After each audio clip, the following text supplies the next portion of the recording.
Here you go. 5B. So assuming you practiced a bit of notations and you've learnt to use the symbols, this one is where you apply it. And 5B is probably the basics to it, to chapter 5, the very basics. So these are the things that you need to know. If you have a set of ordered pairs just means coordinates.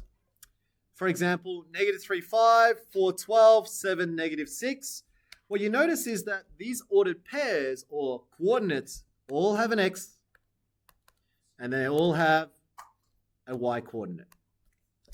So when I ask you the domain, what I'm asking is in your group of coordinates or ordered pairs, I'm asking what is all the X values you have?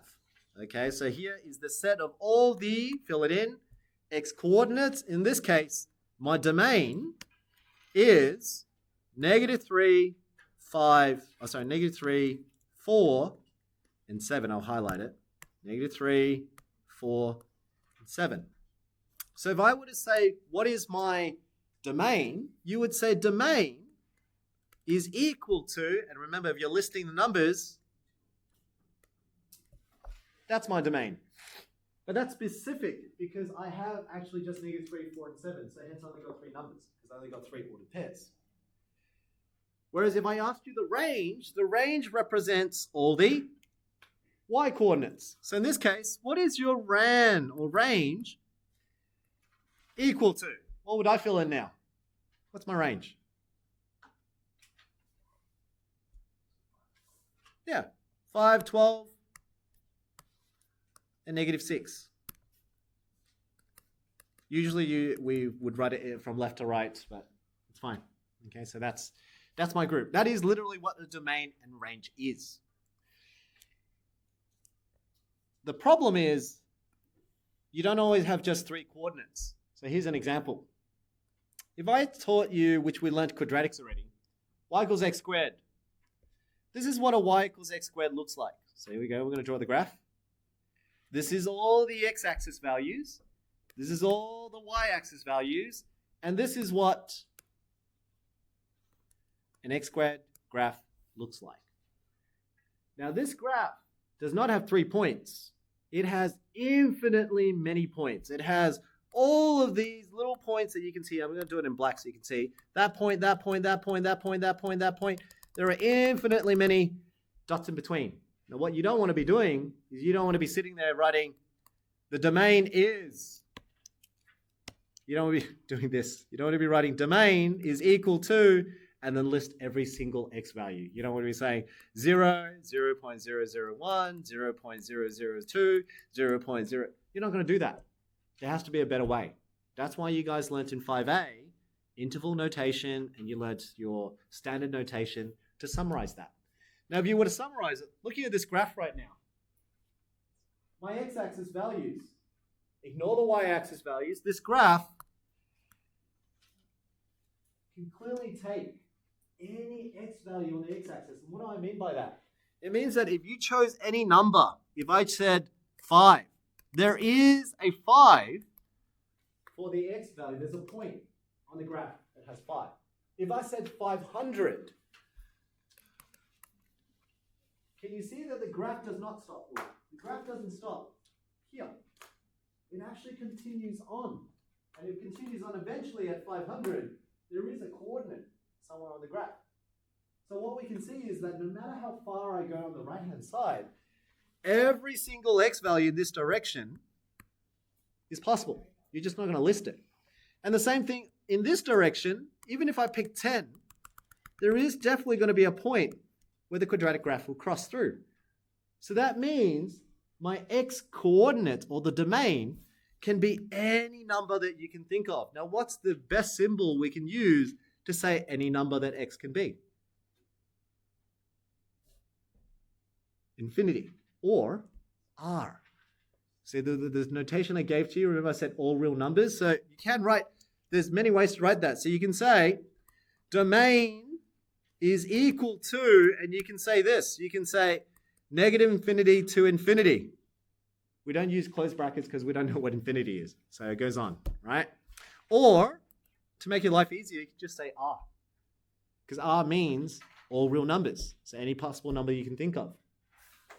That's a quicker way of writing it. It's better than writing what you used to write with your interval notation, that you would say x is greater than or equal to 0, and then x is less than or equal to 0. It's just too many ways to write it. Or you could have wrote, what else can you write? You can also write it like this. You can say x, actually it can't equal to an infinity. Like that, but that looks weird. Okay, so we normally do it this way, or R. Cool? All right, so we've got domain, we've got the range, the ideal. Actually, out of curiosity, what would the range be? So the y values is this axis. What can the y values be? 0. Yeah, it's clearly the smallest number that the y value can have is 0. Down here, the graph doesn't even touch that point. There's no point on the graph that is down here. So it has to be from 0 to infinity. Okay? So that's what domain range represents, or what that means. Now the last part that, just to finish it off for today, function notation, you're going to have to get used to this. This is what examiners use. How do you use it? You can use any letter you want. We just use F for the word function, but you could use G later on. How we denote it is we say F, we put it in a domain. So in our case with the quadratic graph just now, the domain was clearly all real numbers. They can be any number. This line means mapping. Okay, I'll explain that much later. And this is your codomain. I'll explain that in the next session, what it is, but you can write that in. That's called the codomain. And then you write f of x instead of y. So you're used to writing y equals to x squared. Now you write f of x equals to x squared. What this does is it tells people that this is the graph you're going to sketch. It has x's in them for this function. And we know that the domain for the x values can only be any number you want. So you can restrict that. Okay, so that means I can change the domain. I can draw a graph of the quadratic. I can say I only want, hypothetically, let's say I only want from 0 to infinity of a quadratic. So instead of both sides, what if I only just want this side? That means I only want from 0 to infinity. Then what I would change is I would say from here, I would say I want 0 to infinity. And this will tell me that I'm taking from 0 to infinity for x. That's called a notation, okay, function notation. So what do you get out of it? Just know that this is your domain. You always have an arrow, and in methods, we're always going to use R. F of x is our function. Can we use standard notation We usually interval notation in this one, but I wonder if I've seen, I think I have seen a standard notation for specific things. I think maybe when they want to say 3, -5, or 7, they might have done it here, and then it maps onto. Often I've seen that as interval notation, less so on standard. Yeah. But you wouldn't be wrong. I mean, people should understand it, though, that this is your x domain, maps onto R. So you could put x in the domain for Yes, I have seen things like, what have I seen? I'll probably have to search it up, but I'm almost certain you can redefine x over here. You can define what x can be, but that position there represents domain. So I think unless it's a very special type of domain, then you can't do it through interval notation, and you can write it another way through there. I think there's been a problem that I've seen that was like that, but none that comes off the top of my head right now. All right, let's pause there. We'll continue on with the function notation to write some examples for you when we start doing these ones, or you can have a go if you like, but we'll use it for next session. Okay. Yeah. When you have a chance, have a look at exercise 5B, just applying your interval notation for domain and range for different functions. That would be a good start. All right, team, I'm going to stop the video. Let's